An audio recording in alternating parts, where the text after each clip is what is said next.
Imagine two people. One wakes up rich, the other wakes up broke but hardworking. 10 years later, the rich person is even richer, and the hardworking person is still struggling. Why? It's not because they're lazy. It's not because they're stupid. It's because the system we live in plays favorites. Today, we're going to answer a very uncomfortable question. Why is being rich so much easier than becoming rich? And once you see the answer, I promise, you won't be able to unsee it. The fundamental truth is this: money does not grow with effort. It grows with position. To understand this, let's start with something very simple. Money can do two things.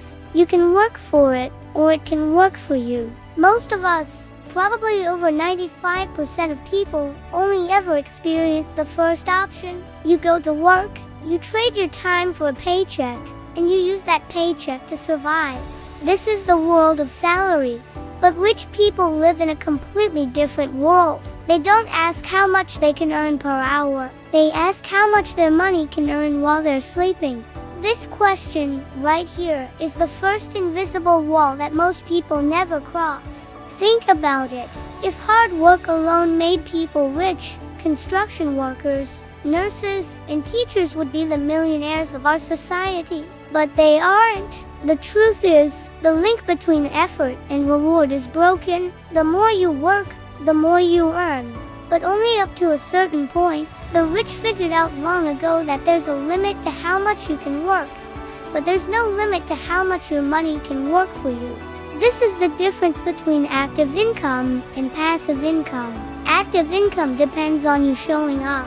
Passive income flows in whether you're on vacation, sick, or sleeping. Let's illustrate this with an example. Imagine two people. Person A has no savings but is a brilliant investor, able to get a 20% return every year. Person B has $1 million saved up but is a terrible investor, only managing a 5% return. Person A works hard, saves $1,000, and invests it. At the end of the year, they've made $200. It's a great percentage, but it's still just $200. Person B, the lazy investor, does almost nothing. Their $1 million, at a 5% return, earns them $50,000. That's more money in 1 year, with zero effort, than Person A might save in a decade. Time and capital consistently beat skill and effort. A giant sequoia tree grows faster than a tiny sapling, even if they both get the same amount of sunlight.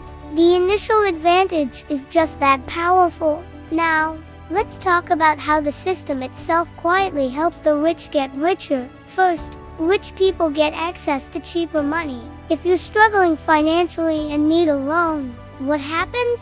You face high interest rates, strict rules, and a mountain of paperwork.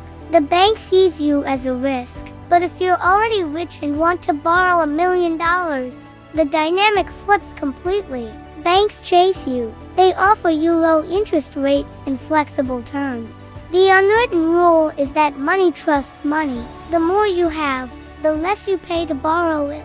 This allows the rich to use what is called leverage, using borrowed money to buy assets that grow in value, making them even richer. Second, rich people take safer risks. This sounds like a contradiction, but it's true. When you have no financial safety net, every risk is a dangerous one.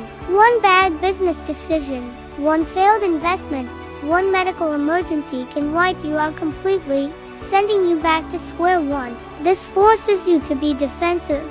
You play to survive. Rich people, on the other hand, take controlled, calculated risks. Most people are employees. When you're an employee, you get your paycheck, taxes are taken out first, and then you get to spend what's left. You pay tax on every dollar you earn. But the rich, who often own businesses or large investment portfolios, play a different game. They often earn money, spend it on business expenses, and then pay tax on what's left over, if anything. The rules are different. Salaries, the main source of income for the working class, are taxed at the highest rates. But income from investments, like capital gains, is often taxed at a much lower rate. Debt can even become a tax advantage. This isn't a loophole or a mistake. The tax code is intentionally written this way. The system doesn't reward hard work. It rewards ownership.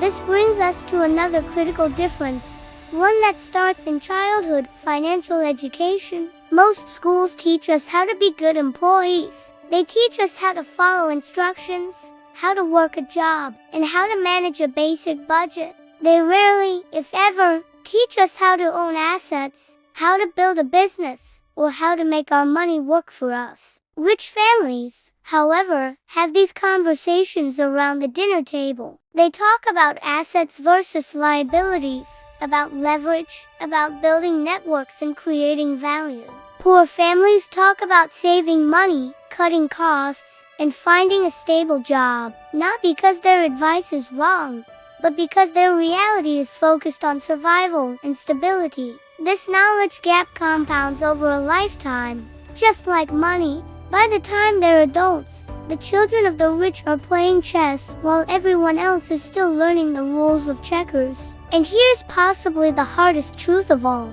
For most people, it's almost impossible to save your way to wealth. Let's say you manage to save 10% of your income, which is incredibly difficult for many. Inflation, the silent thief, is eating away at the value of those savings every single day. Then life happens. Your car breaks down, a medical bill arrives, an emergency pops up and destroys your carefully laid plans. Discipline is hard to maintain when life is constantly interrupting. Meanwhile, assets owned by the rich keep growing, stocks appreciate, real estate values go up, businesses generate more profit. These assets don't care if you're tired. They don't care if you had a hard day at work. They grow anyway, powered by the economy itself. The rich don't necessarily work harder. They just wait longer, letting their assets do the heavy lifting. This creates a powerful feedback loop. Rich people earn returns on their capital. Those returns create even more capital.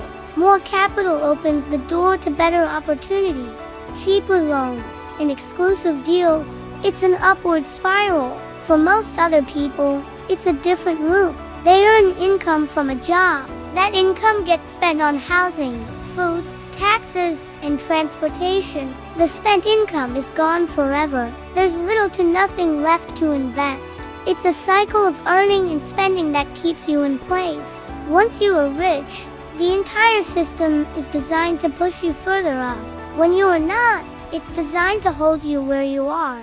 So, after all of this, what does this mean for you? Does it mean you should just give up? Absolutely not. It means you need to stop playing a game that is rigged against you and start playing a different one. Stop asking, how can I work more hours to earn more money? Start asking, how can I own a small piece of something that grows in value without my direct effort?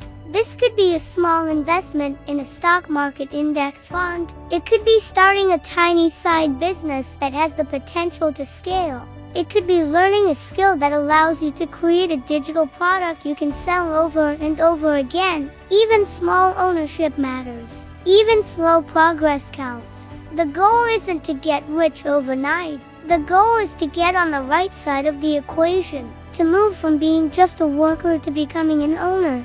Even on a micro scale, wealth isn't built by speed, it's built by position. You just need to stop playing the game that is designed to keep you poor for your entire life.